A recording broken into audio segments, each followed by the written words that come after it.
Hello, my friends, and welcome back to another episode of Engineering Science Recap. My name is Jason. I'm a third year engineering science student majoring in biomedical systems engineering at U of T. And today we will be starting um, the year two winter courses. And in this video, I'll be going over BME 205 Fundamentals of Biomedical Engineering. So as I mentioned, this is a second year winter course that is in the engineering science program at U of T. When I took this course in winter of 2022, the professor was Professor Chris Bouwmeester. So I'll go over some of the main course topics. We began by talking about cells and organelles. If you've taken biology throughout high school, this should be a somewhat familiar topic. We then go into the central dogma of molecular biology, which is essentially how cells go from the DNA to manufacturing proteins. Then we get into cell membrane physiology, as well as the nervous system, which is a very important topic. We really delve into the specifics about neurons and the action potential. And then we cover larger systems like the central nervous system, the peripheral nervous system, the autonomic nervous system.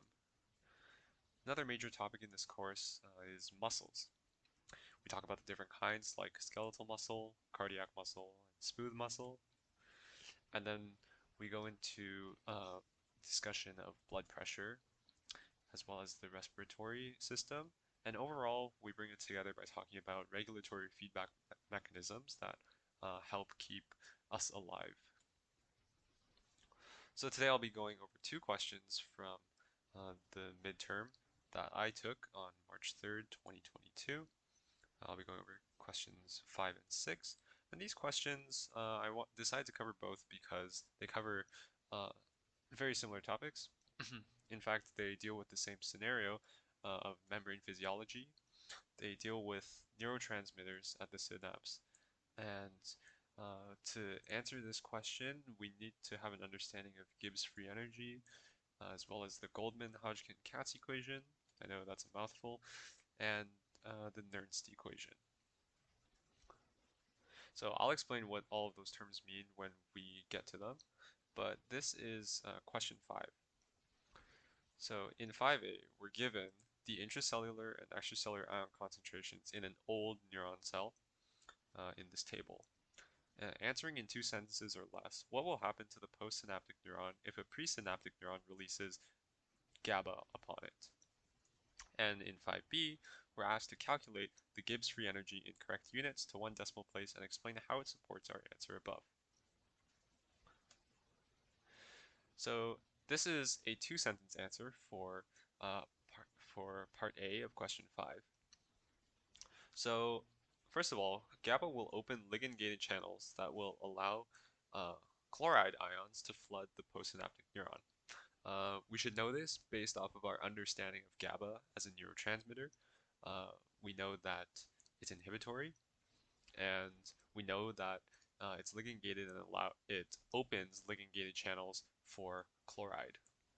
And the second part of this answer is that this opening causes an inhibitory postsynaptic potential, since the interior of the postsynaptic neuron will become hyperpolarized due to the negative charge of chloride ions. So as we get an abundance of chloride in the postsynaptic neuron, the overall potential will drop, which will mean the neuron is less likely to reach its threshold potential and fire. So that is why it is inhibitory. And we have the table of ion concentrations below to support this idea, because as you can see, the extracellular concentration of chloride is much higher than the intracellular concentration. So this sort of supports the idea that chloride will indeed rush into the cell when these ligand-gated channels are opened. So now part B asks us to calculate the Gibbs free energy and explain how it supports our answer. So on our formula sheet, we're given this equation for the Gibbs free energy. We know that delta G, which is the total Gibbs free energy, is equal to the Gibbs free energy from the chemical gradient subtracting the Gibbs free energy of the electrostatic gradient. And we are given formulas for both these terms, delta G chem and delta G electrical. And to find this term Vm here, V sub m is just the membrane potential. And to find this, we can use the Goldman-Hodgkin-Katz equation for the membrane potential. And this takes into account the potential due to the ion balances of calcium, or sorry, not calcium, potassium, sodium, and chloride. And we're also given these constants. These are just essentially the relative permeabilities for each of these ions. And if we plug in the values that we have, so the permeabilities plus these concentrations, note that these square brackets represent concentrations. The out subscript just means extracellular and the in subscript means intracellular. And note that all 6 of these values are given in the table that was provided for question 5. So we plug everything in. It's just a lot of number crunching, but we get a membrane potential of minus 66.8 millivolts. And now we want to be able to calculate the Gibbs free energy. And these are all constants that are given. So R is just the universal gas constant. T is the temperature. We typically use the temperature of the human body. Z is -1 because we're dealing with the chloride ion, which has a charge of -1. And F is just Faraday's constant. So overall, we can plug all of these values in along with our calculated value of Vm into this first equation at the top of the slide, and we can solve for the total Gibbs free energy, which in this case is 1445.0 joules per mole. And so what is the interpretation of this number? Well, it's positive, and what that means is that chloride should flood into the cell as we had predicted in part A of this question. So this is just by convention. What this essentially means is that the Gibbs free energy from the chemical gradient is larger than the Gibbs free energy from the electrostatic gradient. And what this means is that the chemical gradient that pushes due to the concentration gradient of the ion, if you remember, there was a lot more chloride outside of the cell than inside of the cell. This chemical gradient is going to be a lot stronger than the electrical charge gradient caused by the overall membrane potential. And again, this positive sign is just a convention. If we had switched our definition of the Gibbs free energy and swapped these terms, then it would be negative. And in question 6, we're essentially asked a follow-up to question 5. So now we have new neuron cells, and we measure them to have a resting membrane potential of negative 67.04 millivolts. And you observe that these cells become depolarized when you apply GABA. Given the intracellular and extracellular ion concentrations, answer the following questions. So we're given, again, a table of ion concentrations, and we're asked, what is the lowest possible intracellular concentration of chloride rounded to 1 decimal place that could cause this observation? Part B is, what is the equilibrium potential of each ion in the new neuron cell rounded to 1 decimal place? And C, explain what would happen to the neuron cell if the intracellular concentration of chloride was only 0.5 millimolar, less than your answer in part 6A. So, let's get started with part A. So we want to know the intracellular concentration of chloride. So since we're given the membrane potential, we can just rearrange the Goldman-Hodgkin-Katz equation. Again, we're given the permeabilities and all the other ion concentrations. So we can just rearrange to get this really long and nasty formula for the intracellular concentration of chloride. If we plug in all of these values, we'll get that this concentration is about 12.2 millimolar. And for this next part, we're asked to calculate the equilibrium potential. And to do that, we can use the Nernst equation, which I've written above. Note that Z is going to be the charge of the ion, and X is the ion itself. So for example, if we want the equilibrium potential of chloride, we would just plug in the extracellular and intracellular concentrations of chloride, and we would put Z to be -1. We repeat this for the two other ions, potassium and sodium, and we get these values for our equilibrium potential.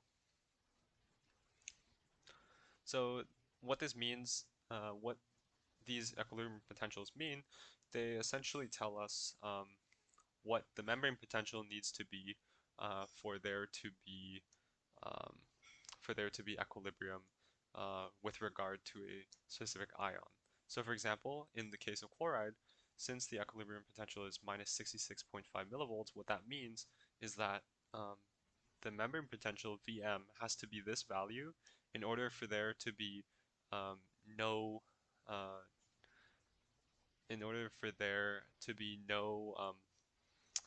movement of chloride ions across the membrane.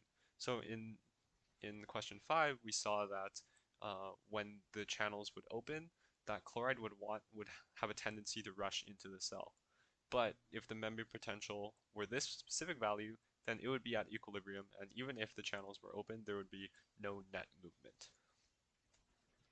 So now for 6C, we're asked what would happen if we lowered the intracellular concentration of chloride by 0.5 millimolar. And remember in our answer from 6A, the concentration was 12.2 millimolar, so now our new concentration is 11.7 millimolar. Again, we can investigate what will happen by calculating the total Gibbs free energy. Again, we have our equations here. We can recalculate Vm using our new intracellular concentration of chloride. And intuitively, we can observe that if the intracellular concentration of chloride decreases, then delta G chem should increase, while delta G electric should decrease. And the reason for this is because when the intracellular concentration decreases, this numerator in the log also gets smaller, so the membrane potential will also decrease. Because the membrane potential decreases, the delta G electrical should decrease. And delta G chem should increase because by decreasing the intracellular concentration, the term in this log gets larger. So this delta G chem should increase.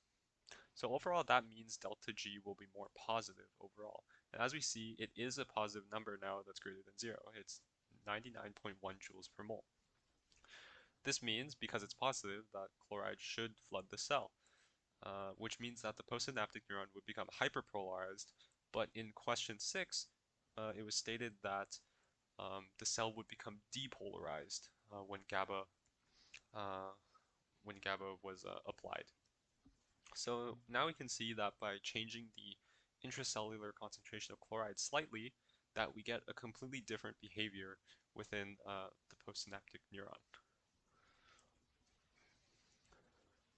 So now I'd like to make some quick acknowledgements before I end up the video. I'd like to thank Professor Bouwmeester for the course and the midterm test content. I'd also like to thank my TA, Bonnie, as well as the individuals whose template I took for this video.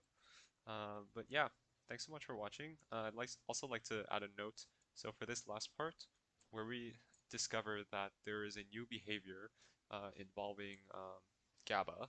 So this is actually a studied phenomenon that occurs in neuronal cells, and it has been shown that depending on the age of the neuron, GABA will actually have different behaviors. So for example, in this question, we had a new neuron cell, and in a new neuron cell, GABA will be an excitatory neurotransmitter, meaning it will depolarize the postsynaptic neuron. But in older neuronal cells, as we saw in question 5, it will cause a hyperpolarization, which means it is inhibitory. So this is really interesting, and you can definitely read up on it if you're interested. But yeah, thanks so much for watching.